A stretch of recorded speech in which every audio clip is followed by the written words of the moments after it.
आदिवासियों ने धर्म परिवर्तन करने वाले गांव के कुछ लोगों के लिए नया फरमान जारी कर दिया है।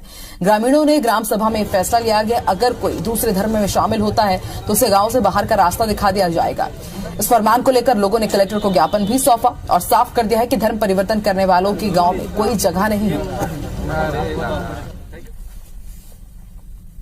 अपने मर्जी से आए हिंदुत्व में जो छोड़ के गए अपना बस्तर का परंपरा रीति रिवाज को छोड़ के, तो आए तो अच्छी बात है, अगर नहीं आएंगे तो थोड़ा सा हम अपने गांव से बाहर कर देंगे। ये पूरे जिले में 256 के आसपास का धर्मांतरित लोग हैं। अगर बस्तर में धर्मांतरित लोग नहीं है तो अवैध चर्च क्यों बना है?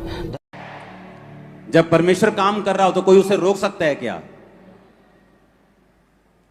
आप कैसे कह सकते हो कि बाइबल कहती जब पतरस को पकड़ लिया गया और पतरस को कहा कि तूने आज से यीशु मसीह के नाम के कारण बातें नहीं करनी, उसने कहा ये कैसे हो सकता है कि जो कुछ परमेश्वर मुझसे कहता है वो मैं ना कहूं और इंसान की बात को सुनूं। मेरे प्यारे भाई और बहनों, आप सभी को प्रभु यीशु मसीह के नाम में जय मसीह की।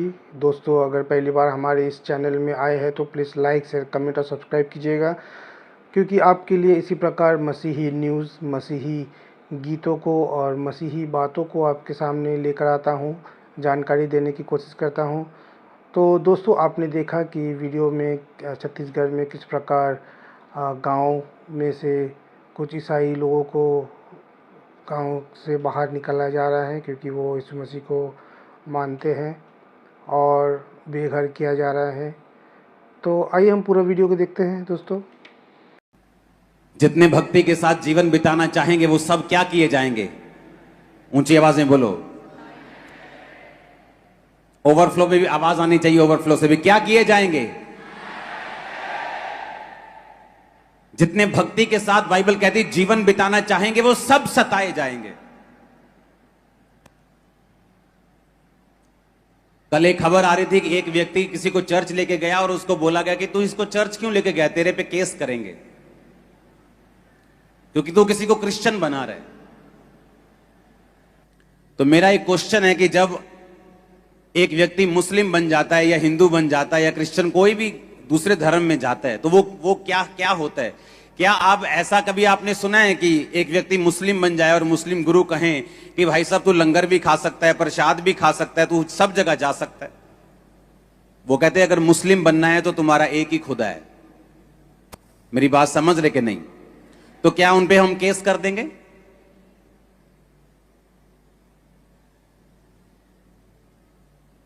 जब हम एक परमेश्वर को मानते हैं तो हमें उसी को मानना है। हमारा एक ही परमेश्वर है, एक ही पिता है, दैट्स इट। और अगर कोई किसी को बता रहा है तो क्या उस पे केस कर दोगे तुम?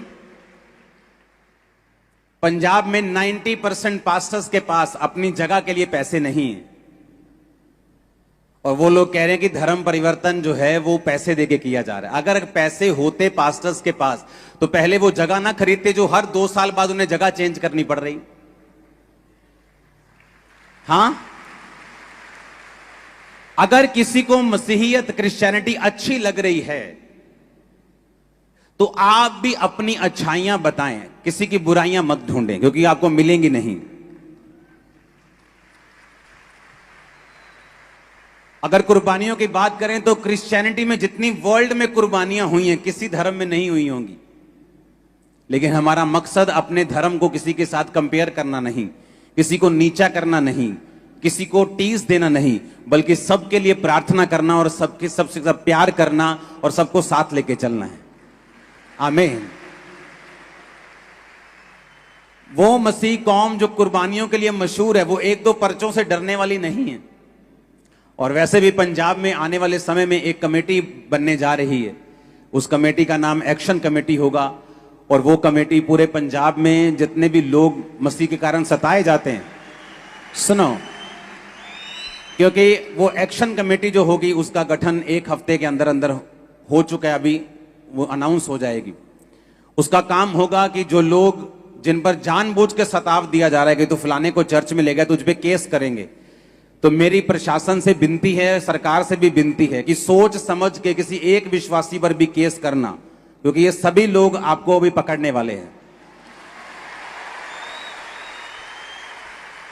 क्योंकि मुझे मालूम है, मैं जिम्मेवारी लेता हूं, मुझे मालूम है कि किसी का धर्म परिवर्तन बाय फोर्सफुली नहीं हो रहा। मुझे पता है, आपको पता है। ये मीडिया का युग है, ये सोशल मीडिया का युग है, कोई चीज छुपी नहीं रह सकती, एक चीज भी छुपी नहीं रहती।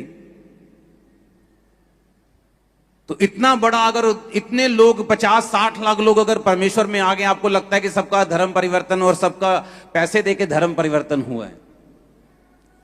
अब एक्शन कमेटी जो बनेगी वो सरकार के साथ और दूसरे धर्म के लोगों के साथ तालमेल बना के उनको समझाएगी कि ऐसा कोई भी स्टेप लेने से आप गुरेज करें, आप बचें, नहीं तो वो स्टेप आपका कामयाब होने नहीं दिया जाएगा 1 हफ्ते के अंदर अंदर। आप लोगों ने प्रार्थना करनी है इस चीज के लिए, क्योंकि मुझे ये मालूम है मैं कैसे आया हूं। मैं उन लोगों पे गुस्सा नहीं करता हूं जो गालियां निकालते हैं आज क्रिश्चियनिटी को। पता है क्यों?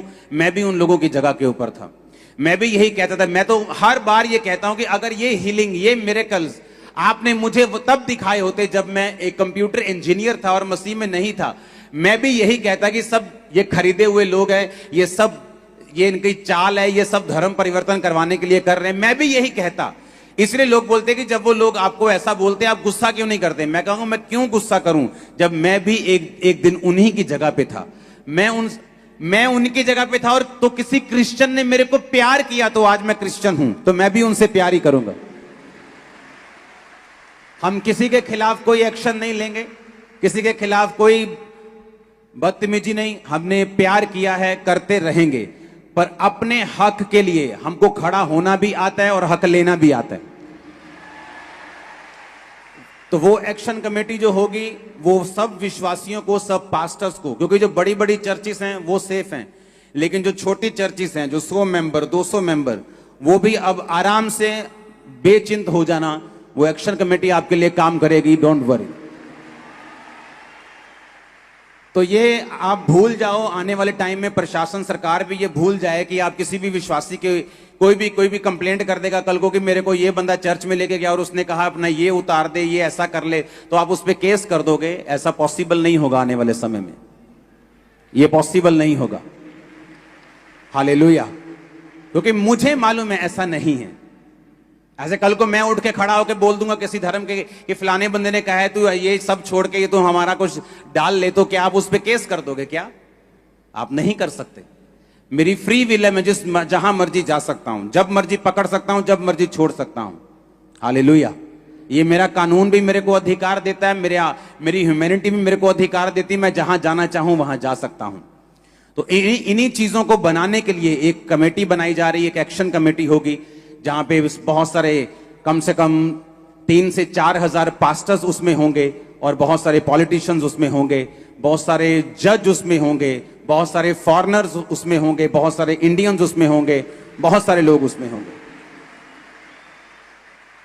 वो लोकल कमेटी नहीं होगी, वो इंटरनेशनल लेवल की कमेटी होगी, जहां पे इंटरनेशनल लेवल के लोगों को उस कमेटी में जोड़ा जाएगा साथ में। और जो जजिस हैं, जो बड़े बड़े कोर्ट के जजिस रहे हैं, वो सारे जो क्रिश्चियन हैं, जो परमेश्वर में बिलीव करते हैं, वो इस कमेटी में होंगे। तो आने वाले समय में एक ऐसी कमेटी बनाई जा रही है। तो आप इस बात को आपने सोच के रखना है, प्रशासन ने और सरकार ने, कि ऐसा कोई भी कदम आप नहीं उठाएं कि कल को ये कमेटी आपके खिलाफ हो, क्योंकि हम ऐसा कुछ नहीं चाहते। जो काम अभी सरकार कर रही है वो काम से सबका भला हो रहा है, और मेरे ख्याल से विरोधियों को भी शायद ये अच्छा नहीं लग रहा। तो मैं ये चाहता हूं कि हम इस तरह से संयम बना के रखें और कमेटी बनने का इंतजार करें, और उसके बाद एक्शन का इंतजार करें। वो प्रार्थना करने वाली कमेटी होगी, लॉ जानने वाली कमेटी होगी, पढ़े लिखे लोगों से भी पढ़ी लिखी कमेटी होगी। डोंट वरी, परमेश्वर हमारे साथ है। दोस्तों, आपने देखा किस प्रकार की धर्मांतरण का जो आरोप और धर्मांतरण की जो बातें, धर्म जो मुद्दा निकल कर आ रहा है, और ईसाई लोग रैली कर रहे हैं, और बहुत सारे ईसाई विरोधी पास्टरों पर, चर्च पर अटैक हो रहा है। दोस्तों, आपने देखा कि कैसे भविष्यवक्ता अंकुर नरोला जी, जो पंजाब में सेवकाई कर रहे हैं, उसने प्रभु के वचन के माध्यम से कुछ बातों को आपके बीच में रखा। लेकिन दोस्तों, आपको समाज में जो अनुशासन है उसे मानने की ज़रूरत है। लेकिन परमेश्वर का वचन मत्ती 11 अध्याय 28 पद से 30 पद में कहता है, हे सब परिश्रम करने वालों और बोझ से दबे लोगों, मेरे पास आओ, मैं तुम्हें विश्राम दूंगा। मेरा जुआ अपने ऊपर उठा लो और मुझसे सीखो, क्योंकि मैं नम्र और मन में दीन हूँ, और तुम अपने मन में विश्राम पाओगे, क्योंकि मेरा जुआ सहज और मेरा बोझ हल्का है। तो दोस्तों, आपको डरने की बात नहीं है, क्योंकि परमेश्वर का वचन कहता है कि तुम जाओ और जगत में सुसमाचार प्रचार करो। परमेश्वर इस संसार में आए थे हमें पापों से उद्धार करने के लिए, लेकिन किसी को भी धर्म परिवर्तन करने के लिए नहीं आए थे। इंसान बनने के लिए, बनाने के लिए आए थे, आत्मा को जीतने के लिए आए थे।